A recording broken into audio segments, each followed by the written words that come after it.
Om Jnanatimirandasya Jnananjanam Shalakaya Chakshurunmilitam Jena Tasmai Shri Gurave Namaha. Gurave Gaurachandraya Radhikaya Tadalaye Krishnaya Krishna Bhaktaya Tadbhaktaya Namo Namaha.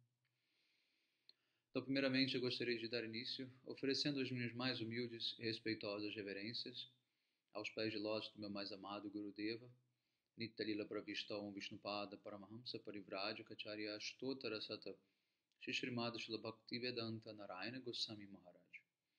E também a todos os nossos mestres do passado, presente e do futuro. Então nós damos sequência à leitura do Srimad Bhagavad Gita, capítulo 1, versos de 4 a 6. Presentes no exército do mais poderoso arqueiro, como Satyaki, o rei Virata, e o grande guerreiro Drupada, que é comparável em combate a Arjuna e Bhishma. Também estão presentes Drishtaketu e Cekitana, o heróico rei de Kashi, Purujit, Kuntibhoja, o mais valente Shaibya, e outros homens nobres, como o vitorioso Yadamanyu, o heróico Uttamoja e Abhimanyu, bem como Pratibindya e outros filhos de Draupadi. Todos eles são Maharatis, aqueles que podem lutar sem nenhum aqueles que podem lutar contra qualquer tipo de adversário, por maior que seja. Então aqui tem uma descrição nesse capítulo de todos esses guerreiros que estão ali lutando ao lado de Arjuna. Vamos para o verso 7.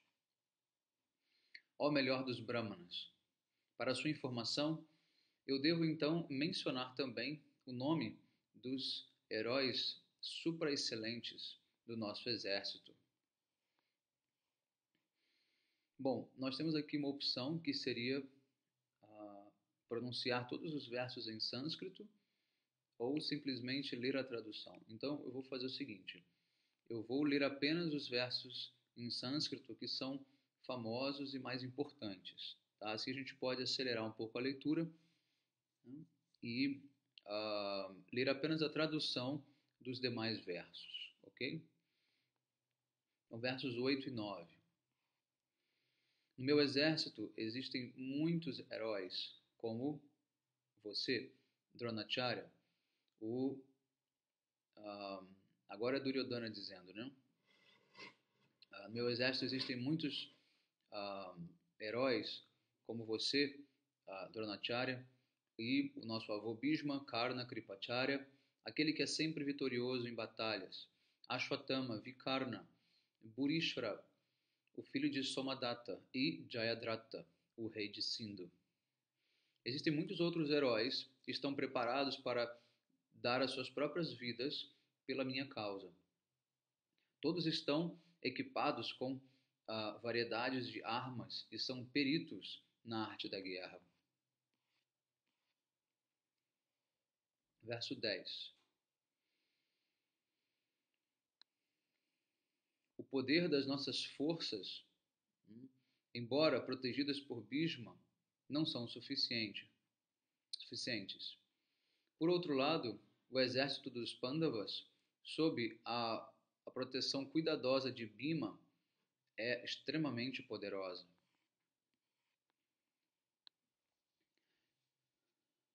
Então aqui no comentário, Srila Gurudeva vai descrever um pouco sobre Bhishma, né, o avô Bhishma. Como eu disse anteriormente, ele foi o filho de Shantanu com Gangadevi. Né? O rio Ganges, né, personificado, ele é uma deusa. Na verdade, a gente chama ele, mas é ela.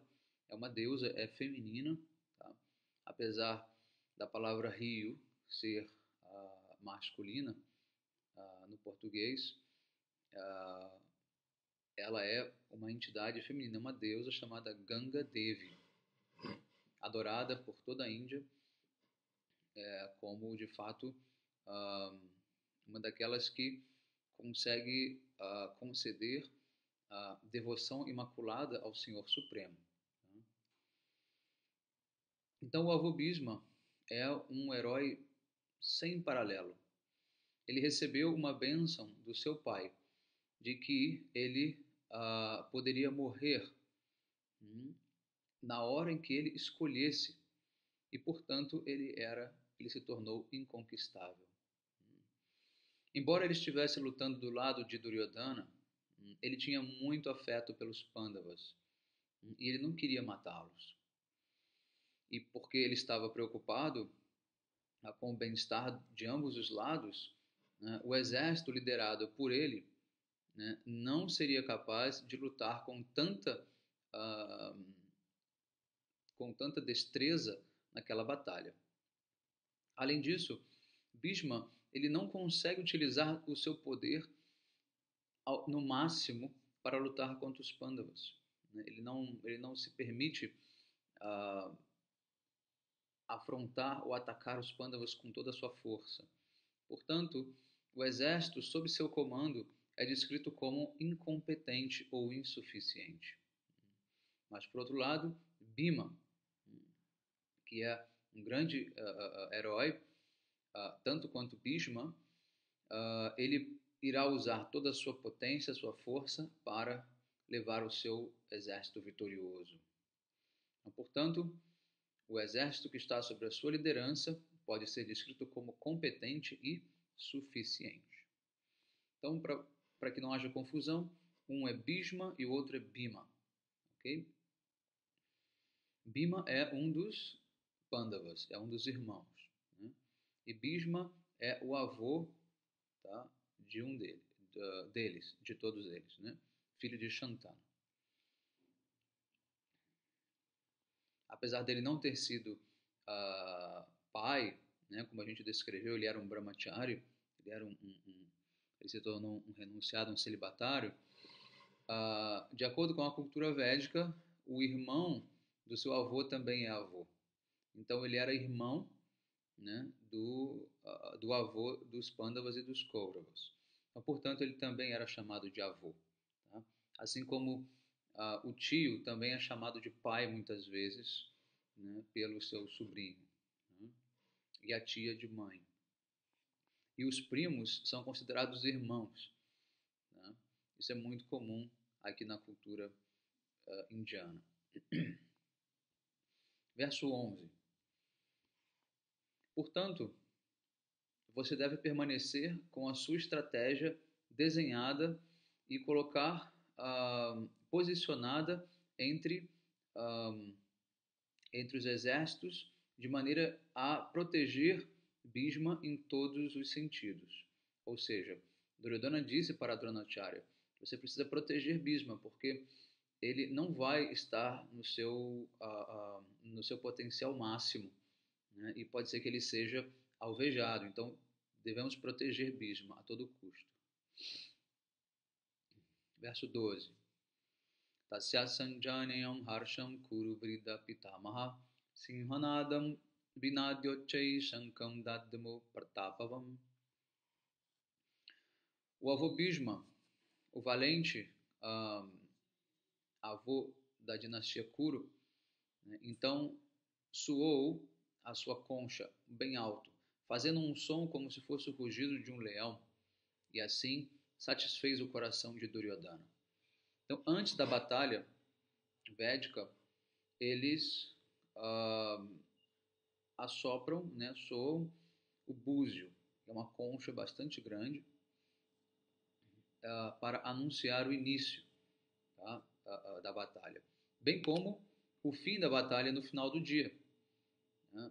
Muitos não sabem, mas uma batalha védica, as regras é que ao final do dia eles vão soar a concha e os exércitos vão parar de lutar, onde quer que eles estivessem, e o que quer que eles estivessem fazendo, eles param imediatamente. Suponhamos que alguém esteja erguendo uma espada para cortar a cabeça do outro. Se a concha soa naquele momento, ele não pode cortar a cabeça, senão ele é considerado desonrado. Então ele simplesmente retroage, guarda a espada, ambos voltam para os seus acampamentos, tá? E eles novamente vão se confrontar na manhã seguinte. E o mais interessante é que durante a noite, ou ao final da batalha, alguns deles inclusive se reencontram e confraternizam, né, respeitando as regras de uma maneira assim incrível. Jogam inclusive xadrez juntos, tá? E na manhã seguinte vão lutar um contra os outros. Essas são as regras da, da batalha védica. Não é que um exército está indo invadir o campo do outro, né, ou invadir o país do outro, bombardeando, não é assim. Existem regras que devem ser seguidas.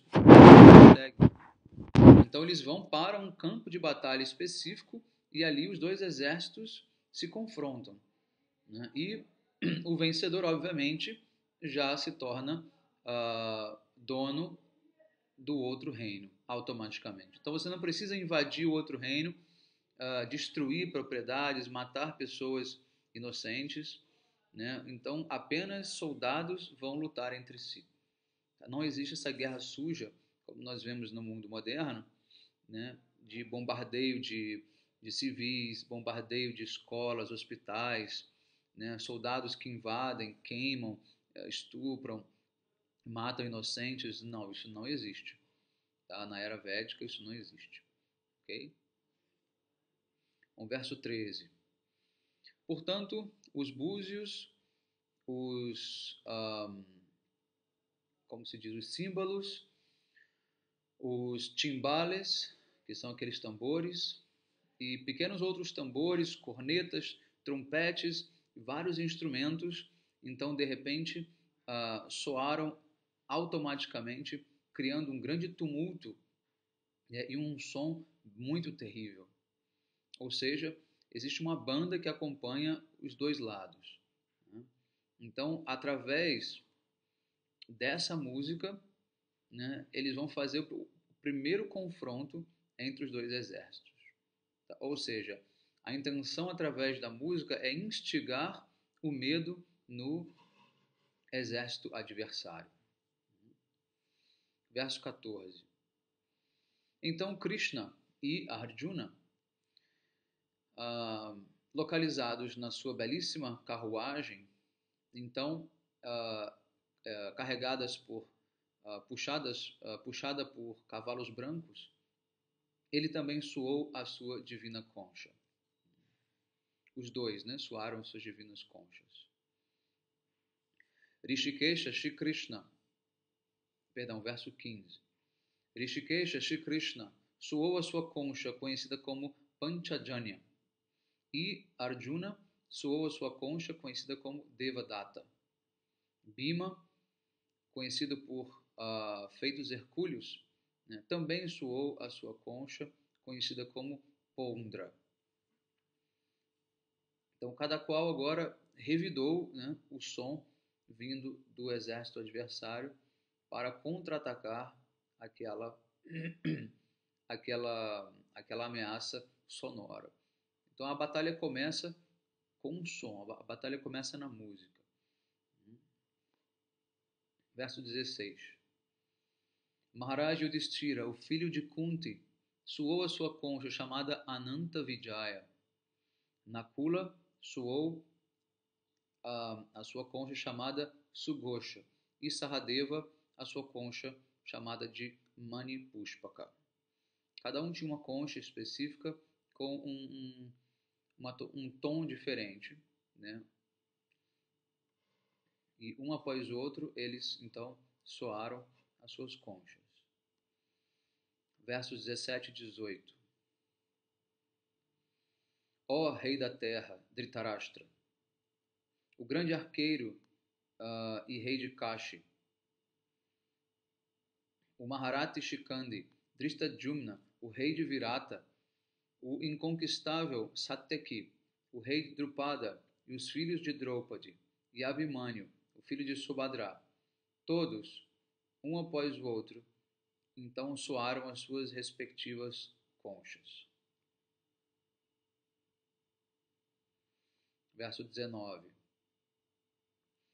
reverberando através da terra e dos céus.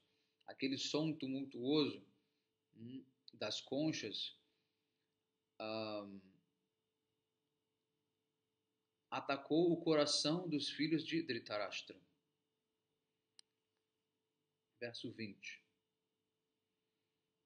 Ó rei, após ver os seus filhos em posição militar, Kapidwaja Arjuna, então ele ergueu o seu arco, né, e preparou para atirar suas flechas.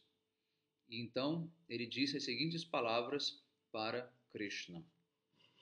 Então aqui esse verso, Srila Vishwanath Chakravarti Thakur, ele explica o significado de Kapidwaja. É um dos nomes de Arjuna. Arjuna, ele é chamado por diversos nomes diferentes ao longo do Bhagavad Gita. Dhananjaya, Gurakesha e Kapidwaja, dentre outros. A gente vai ouvir um por um aos poucos. Então, Kapidwaja é um nome para Arjuna que se refere à presença do poderoso macaco Hanuman na bandeira da sua carruagem. Então, no alto da carruagem de Arjuna, existe uma bandeira com a foto de Hanuman. Vamos entender por quê. Arjuna, ele era um arqueiro muito orgulhoso, né, da sua capacidade. E certa vez, ele estava caminhando pelas margens de um rio, né, carregando o seu arco chamado Gandiva. Lá então ele se encontrou com um velho macaco e ofereceu suas reverências a ele e perguntou: quem é você? Então, aquele macaco respondeu de maneira bastante educada: eu sou Hanuman, o servo do Senhor Rama. E Arjuna então perguntou: você é o servo do mesmo Rama que não conseguiu construir uma ponte feita de flechas para cruzar o oceano e teve que assim empregar diversos macacos na construção de uma ponte de pedras?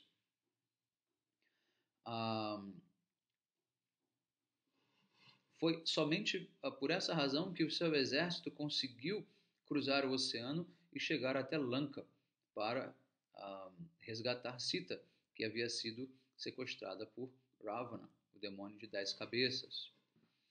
Então Arjuna disse: se eu estivesse ali presente naquele momento, eu seria capaz de construir uma ponte de flechas que um exército inteiro poderia cruzar facilmente.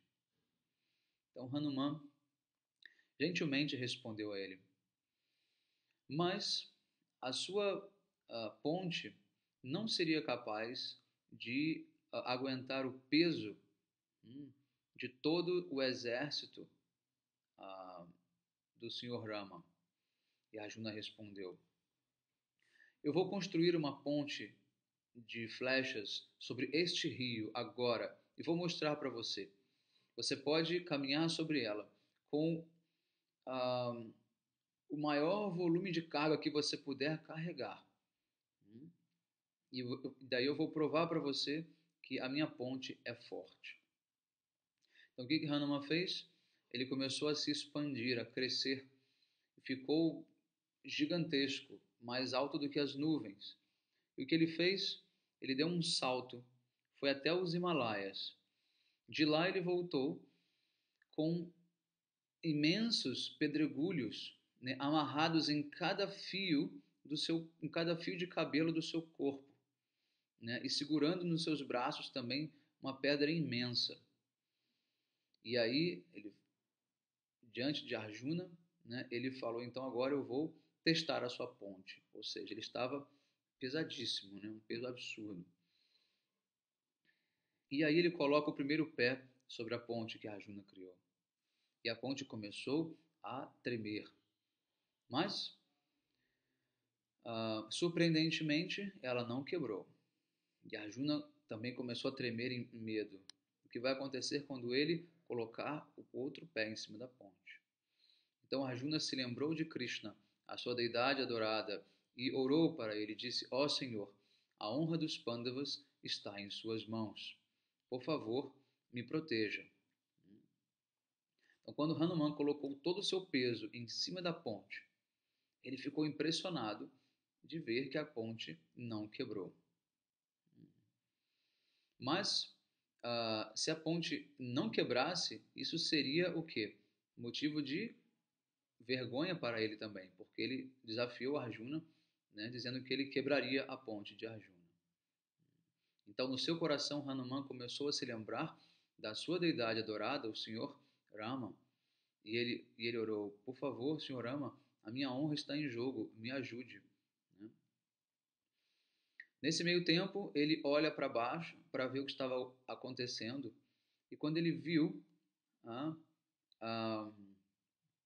não havia água fluindo, né, debaixo da ponte, havia sangue.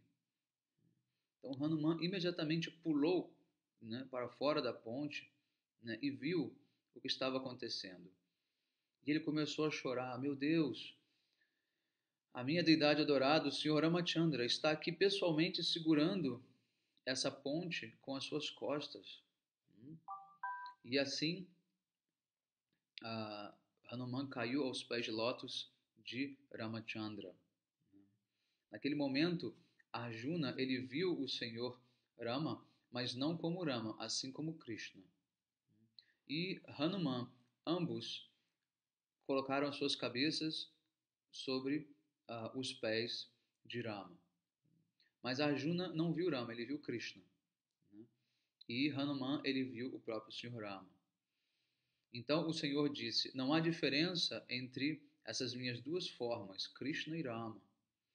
Eu, Krishna, na forma de Rama, descendi a este mundo para estabelecer os princípios da moralidade e da religião, chamada de Maryada. Por isso Rama é chamado de Maryada Purushottama.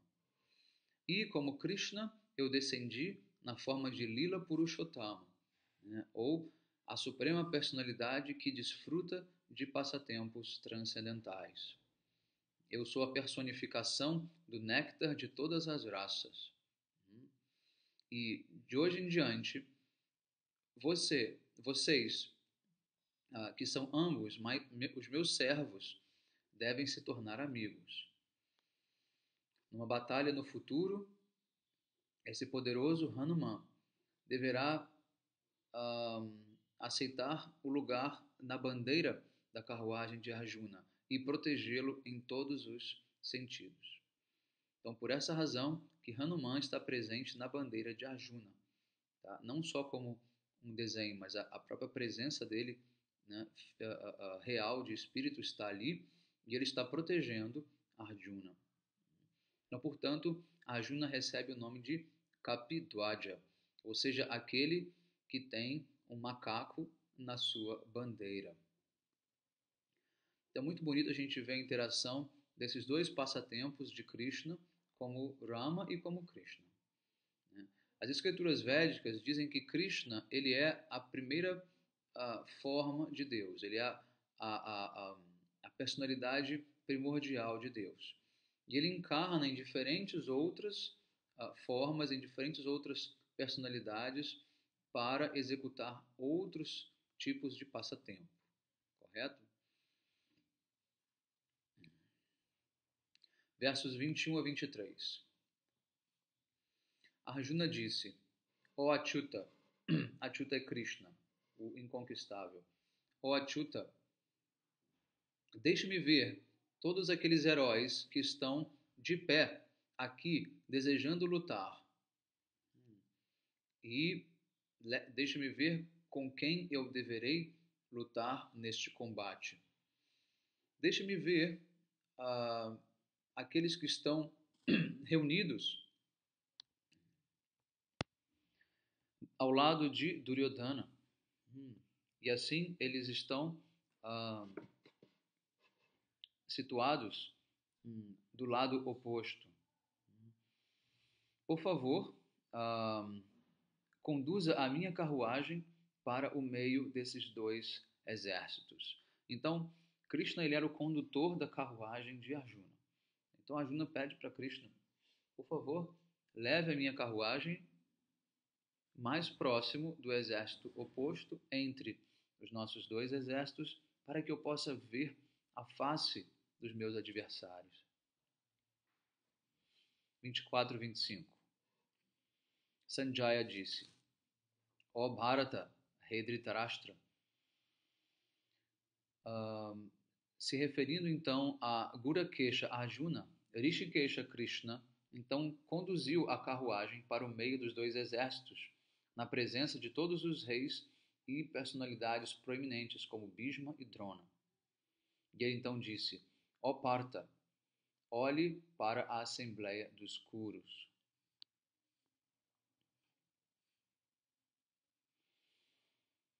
O nome Gurakesh, agora que aparece de Arjuna. Gurakesh consiste de duas palavras, Gura e Akesha. Gura se refere à rapadura, muito doce. E assim como o Gura, ou a rapadura, exibe uma doçura especial, da mesma forma, Bhagavan também exibe essa sua doçura quando ele deseja, né, saborear a sua própria doçura, a sua própria afeição. A queixa se refere àquela manifestação do Senhor que preside sobre os modos da natureza material, chamado de Guna Avatara, como Vishnu, Brahma e Shiva. Isso indica que Vishnu é A indica Vishnu, Ka indica Brahma e Isha indica Mahadeva, Shiva. Então, a queixa. Então, Gurudeva diz como então essas partes, né, do Gunavataras, Vishnu, Brahma e Shiva, podem se manifestar diante de Arjuna, considerando que, tendo amor por Krishna, que é a joia da coroa de todas as encarnações, obedecem às suas ordens.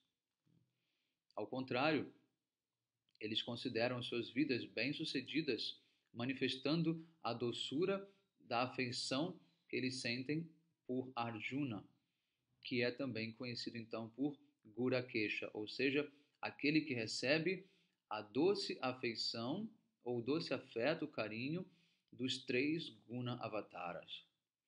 Então, Arjuna é o objeto da afeição dos três Gunas Avataras, Vishnu, Brahma e Shiva. Então, esse é o significado de Gurakesha. Tem outro significado também que diz: Guraka significa dormir, sono. Então, aquele que conquistou o sono também é chamado de Gurakesha.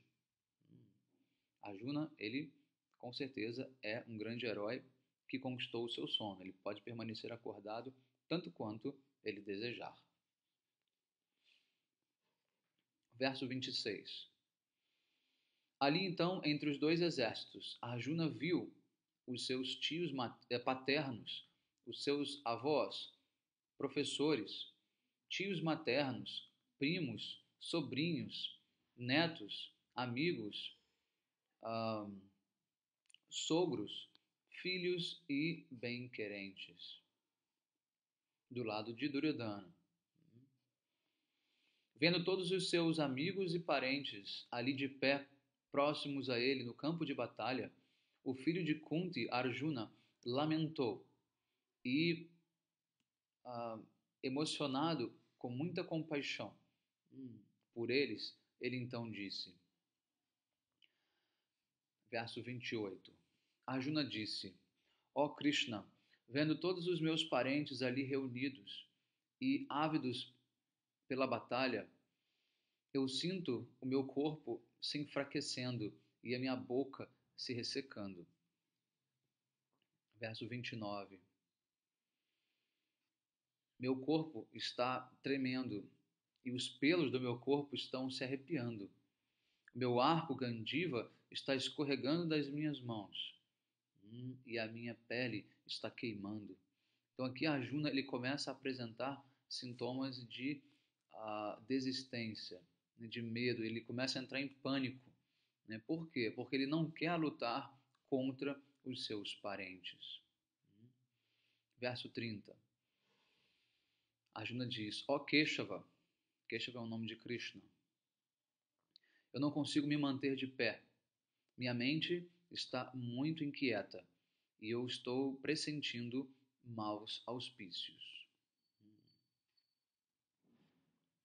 Então aqui para encerrar, Srila Gurudeva explica o sentido de Keshava. Aqui Arjuna, ele está revelando o seu coração e chamando o Senhor Shri Krishna de Keshava. Significa que aquele que mata o demônio Keshi. Não apenas isso, mas aquele que mantém os seus devotos em paz. Da mesma forma, ele remove a lamentação e a ilusão do coração dos seus devotos. Então, esse é o significado da palavra Keshava. Srimad Bhagavatam também dá um significado mais profundo e confidencial desse nome Keshava, né? Que é explicado no verso Kesham Vayate Samskarotiti. Aquele que decora os cabelos da sua amada é chamado de Keshava. Então nós sabemos que Krishna, ele em Vrindavana, no local chamado Sringarvat, ele após a dança da Rasa, a Rasa Lila, ele se sentou para decorar o cabelo de Srimati Radharani, né, que é a sua mais amada companheira. Então, por isso ele ficou chamado de Keshava, aquele que decora, aquele que faz os arranjos no cabelo de Radha. Ok? Então nós encerramos aqui. Que todos tenham um excelente dia e fiquem em paz. Hare Krishna.